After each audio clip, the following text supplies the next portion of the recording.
Hi everyone! Today I'm going to share with you a lesson that I created this year for kindergarten through second grade.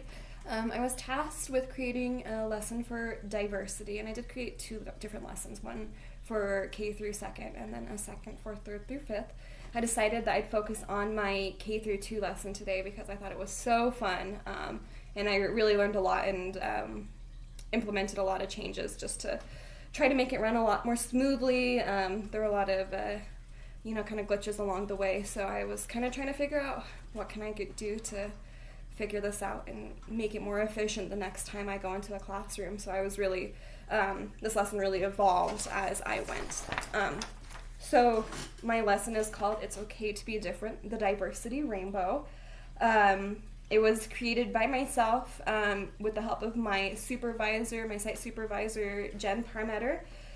We decided to target two different lessons, one for K through 2 and grades 3 through 5, just because the developmental levels are so different between the two, the attention spans are so different, so we thought it would be really great to focus on approaching this topic developmentally to these kids. The mindsets and the behaviors that I chose were M3, a sense of belonging in the school environment, BSS4, demonstrate empathy, and BSS2, create positive and supportive relationships with other students. So this is the first lesson that we'll be teaching. The diversity lessons get taught every year based on the needs assessment that is given at the beginning and the end of the year.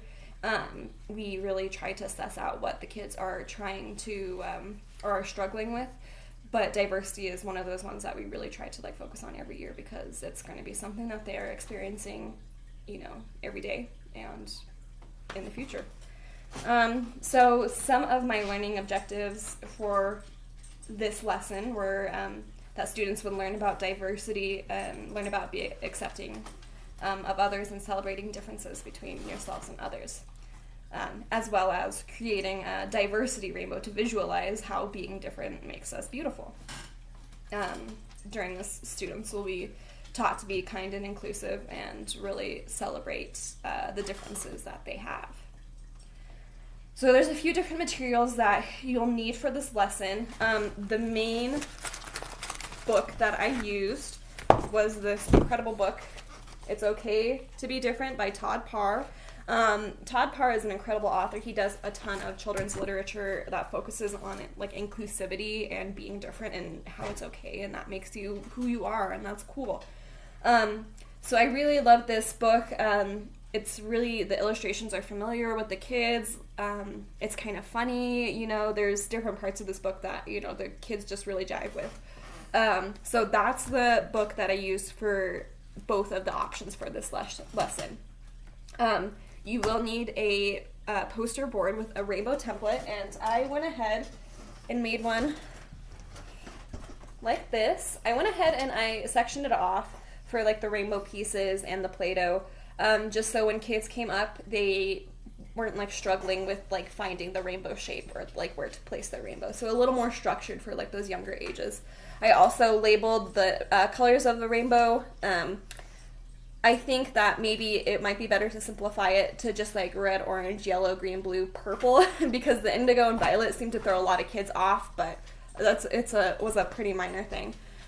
So this is what I made, and I used this in both of the options for this lesson. You can also use Play-Doh. I don't have the Play-Doh on me because it's still at the school. But what I did is I took these little mini containers of Play-Doh and I took out all of the colored Play-Doh and I replaced it with white Play-Doh. Put the lids back on and put them back. And then I separated the different colors of the rainbow, so the red, orange, yellow, green, blue, purple, or indigo violet, into little baggies so I could have those off on the side. And then if you're not going to go with the Play-Doh option, I also made these rainbow pieces. And so what I did is I just traced that rainbow template and I cut it out and painted the pieces of the rainbow. And then I also labeled them on the back so you could tell what color you had and where it would go on the poster board. So I have orange 4, so I would follow orange, number 4, and that's where my piece would go. So that's how that's kind of designed to work. And then if you do decide to choose the rainbow piece route, I would suggest tape, just so you can stick the pieces on there. The Play-Doh will stick to the poster board, thank goodness, but you will need some tape for the rainbow pieces. So when I was creating this lesson, I did a lot of research on like what is like important to teach kids about diversity. Like, why is this going to be an important lesson? You know, what is the point of teaching this lesson? And it really was in, you know, focusing on, you know, being different. You know, school is a time where students are being influenced by each other, and it's important to, you know, keep those differences alive and celebrate them, because it really makes us unique and makes us who we are. And I really do think that this lesson helps them to explore their differences and accept their differences and then celebrate them at the end. So to begin this activity, I would first ask the students their experiences with diversity. Who has ever heard of this term diversity? Does anybody want to give any guesses to what this term might mean? And then if nobody gave any examples, I would give examples. One I used a lot was the playground. I think of diversity a lot with the playground because when I go outside, the students aren't all just playing basketball, right? Some of them are out in the field playing soccer, some of them are playing tetherball, some are playing hopscotch, some are playing on the playground. So it's a very diverse, you know, situation out there. And I think that really resonated with the kids because they're like, yeah, I don't play basketball at recess, you know, I'm playing on the playground. So I really tried to use examples that the kids could relate to. After that, I would introduce this book. It's Okay to Be Different. The art teacher at the school actually had a poster that was inspired by this book hanging outside her door. So a lot of the kids were familiar with this illustration. I'm like, wait, I've seen this before. Where have I seen this? So they did kind of know what to expect from this book.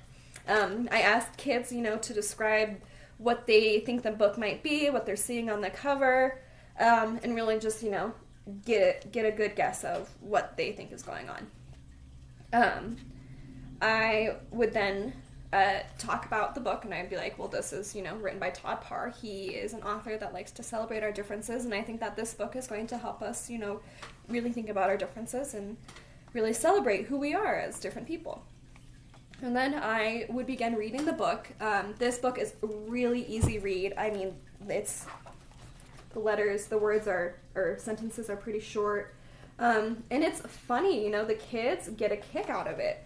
And it's really inclusive too. So it's okay to need, some help. I couldn't read that backwards. It's really inclusive, and I really loved this book. Because it brought out all different themes. The first one always got the kids, it's okay to be missing a tooth, or 2 or 3. And then, you know, they would always raise their hand, I'm missing a tooth, I'm missing a tooth. It's okay to have wheels. You know, some people would raise their hand and be like, my uncle's in a wheelchair, my brother's in a wheelchair.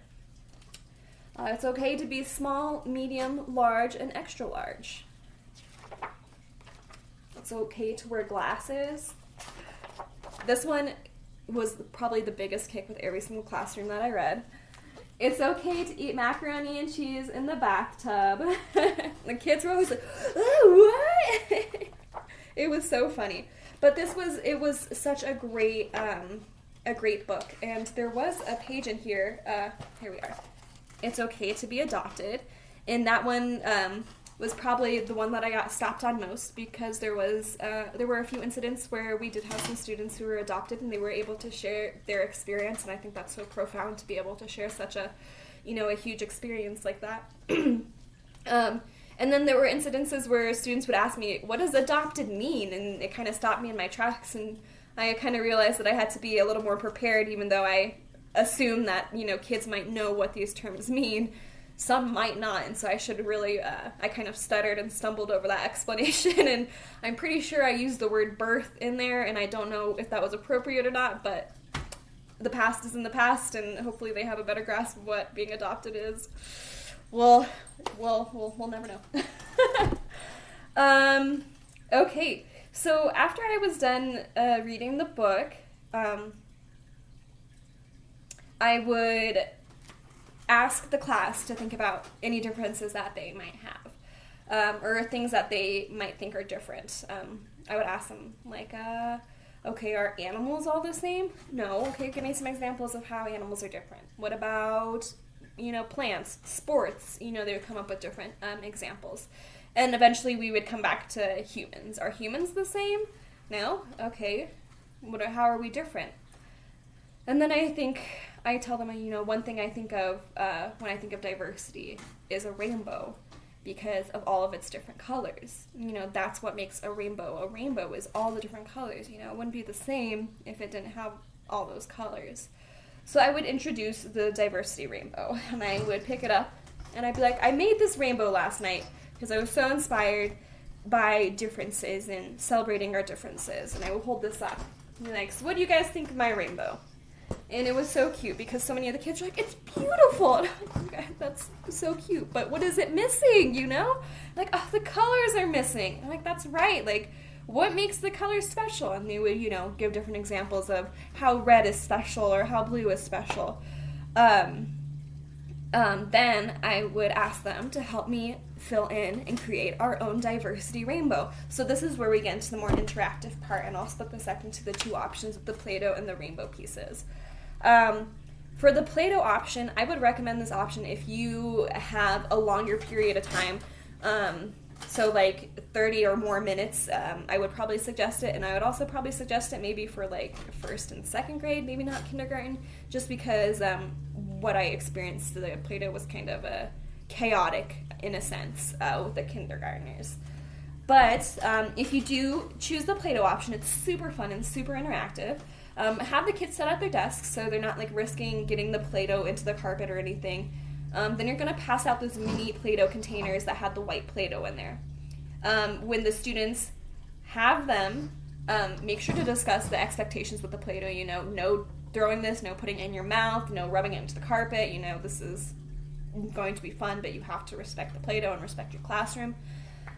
So once they have their little mini containers, have them open it. And when they open it, they're going to see the white Play-Doh inside instead of whatever color the lid was. And so we would discuss the reaction. Well, it's just Play-Doh, right? Isn't it going to be the same? It's all the same for the rainbow, right? So now we would discuss how the colors are different, really instilling, no, it's differences are what's going to make this beautiful. We can't just have the same color, it's going to be boring. So once we have had that discussion in, kind of discuss the surprise of having white Play-Doh instead of colored Play-Doh, I would pass out those measured out pieces of colored Play-Doh, and I would instruct the students to roll out a snake or a worm into a thin piece so we could lay it onto our rainbow board. And while they're doing this, I would ask them to share something that makes them different or makes them special. I think that sometimes maybe that might have been too vague for some of the students to grasp, because a lot of them were sharing the same thing. I like rainbows, which was great. I mean, I was happy that they were at least willing to share that with the class. But maybe focusing on, like, what's your favorite thing to do at home? Or what's your favorite game to play? What's your favorite toy? What's your favorite thing about yourself? I think that would really focus on, give them a little bit more of an idea of some things that they can share about themselves that are different from their friends. So once everybody has rolled out their little rainbow snake, I will go around and to each table, and I will have the students listen while the student places their Play-Doh piece onto the board and share what makes them special or different. It was kind of hard to capture the attention of students while we were doing this, just because this Play-Doh option was pretty time consuming. And so I would try to figure out some more ways to maybe engage the class a little bit more while we are going around and putting our rainbow pieces on the board. So once everybody has put their rainbow pieces on, I'll turn the board around and I will show the board. Sometimes we didn't have enough pieces to cover the entire template, so our rainbow wouldn't be complete. And this was just another way for us to explore differences. I'm like, sure, our rainbow doesn't look like a typical rainbow, but look how beautiful it is. We all came together and shared something that makes us different or special, and we created this beautiful rainbow, and I think that's so special. So once that has happened, we'll discuss what the rainbow looked like before and what it looked like after, and how it managed to look like it does now. And it was because we are different and we shared our differences with each other. So that's the end for the Play-Doh option for right now. That was just a brief description. For the rainbow board, for the rainbow pieces, it's a little more simple. This is a lot quicker and could be done in a circle. I think the circle, like on a carpet, keeps the kids a little more involved during the process. And just, I still struggled with attention during this, but I think it was a little bit better than the Play-Doh, at least. Just having everybody in that circle format was, just gave them a place to focus rather than everybody sitting at their desk and me traveling around the classroom with this board. Might have been just, too much. So for the rainbow board, we would have students sit in a circle, and I would pass out these pieces that I have, and I would just say, pick a color. If you don't get your color that you want, it's okay, because you're still going to get a really cool color. All these colors are going to help us make our beautiful rainbow. So some of the kids were kind of bummed out that they didn't get the color that they wanted, but eventually everybody was okay. This is going to help us create something beautiful. So once everybody has their piece, what I would do is I would pass the board around in the circle and hand out tape, and I would have the students tape their pieces onto the board and share one thing that's special or different about themselves. This is where the template came super in handy because I had traced out all of these pieces. All of these pieces are labeled with the number and the color that they go with. So even though there was some unfamiliarity with the indigo and violet, as long as it was labeled, the kids were able to figure out where it was at or where it needed to be. And so once that was done, the same thing kind of occurred where the pieces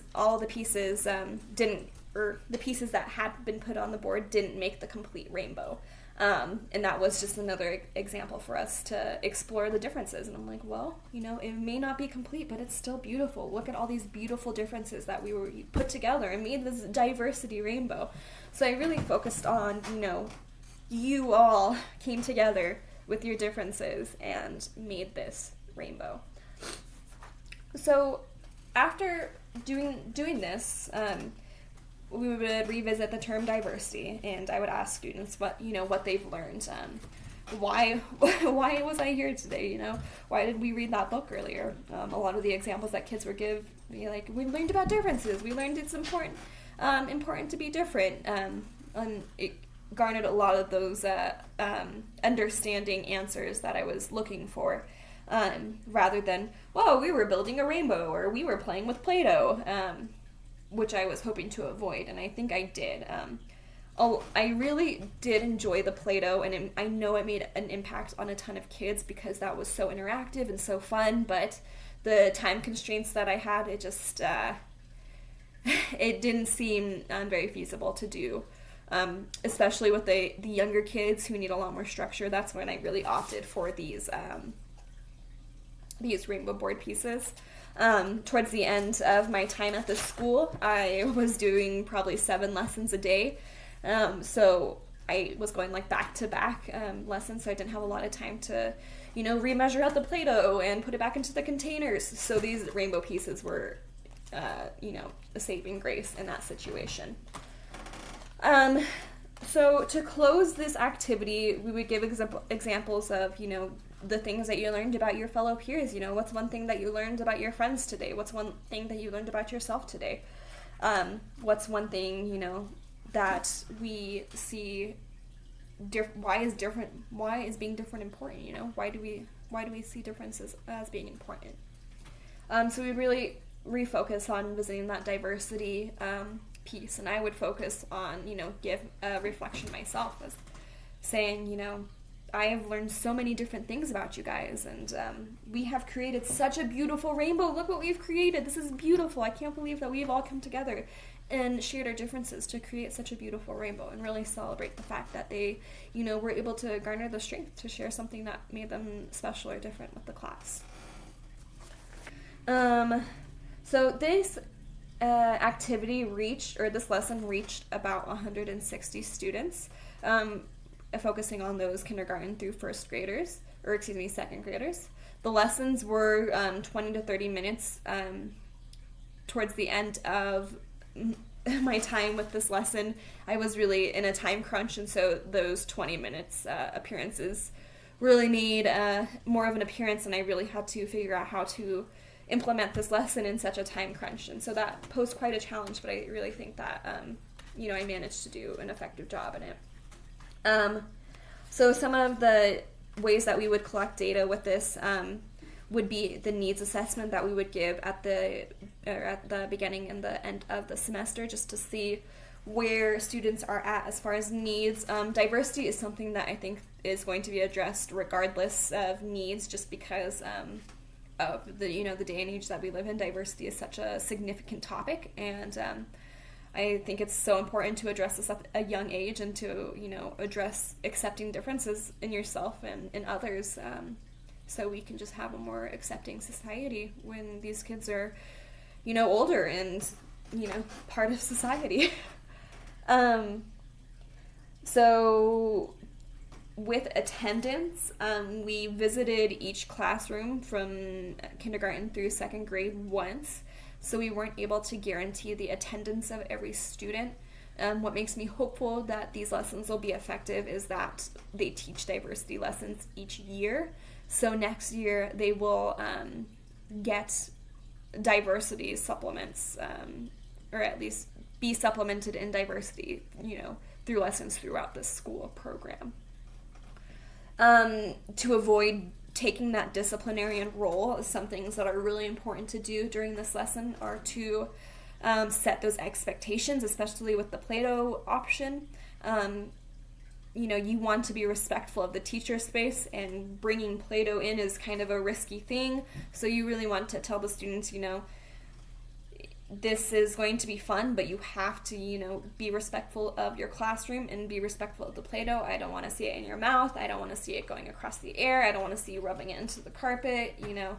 And as long as you know, I stated that, the students were very respectful. You know, some were very hesitant and upset that, you know, they only had a short amount of time to play with the Play-Doh. But as long as you set those expectations, there was not any misuse of the Play-Doh as far as I experienced. One thing to consider is attention span. A lot of the difficulties I did have were with kids just paying attention when it came time for others to share what made them different or special. So I'm still trying to, you know, figure out, you know, what would be a better way to implement this lesson so that everybody, you know, pays attention and stays engaged. Especially with like the kindergartners, they were just not interested in spending, you know, 15 minutes listening to their classmates share one thing that made them special or different. So the kindergartners' engagement was one thing that I really struggled with, but I think I managed to get there with these rainbow pieces, and was sitting in that circle was a huge help. So that was my diversity lesson for kindergarten through second grade. It was so much fun to create and so much fun to implement, and, you know, I definitely think, I'm keeping these rainbow pieces, I'm keeping this board, I'm keeping that book. Like, this is going to be a lesson that I'm going to implement for sure in the future. So I will attach the lesson plan if you guys have any interest in implementing it in the future, and if you guys have any questions for me about how I, you know, address challenges or how I created the rainbow template or the rainbow pieces at all, just shoot me an email. This was a lot of fun to do, so I hope that you all enjoy watching this video and learning about this lesson that I created. Well, I hope you are enjoying your quarantine days, and I will hopefully see you around.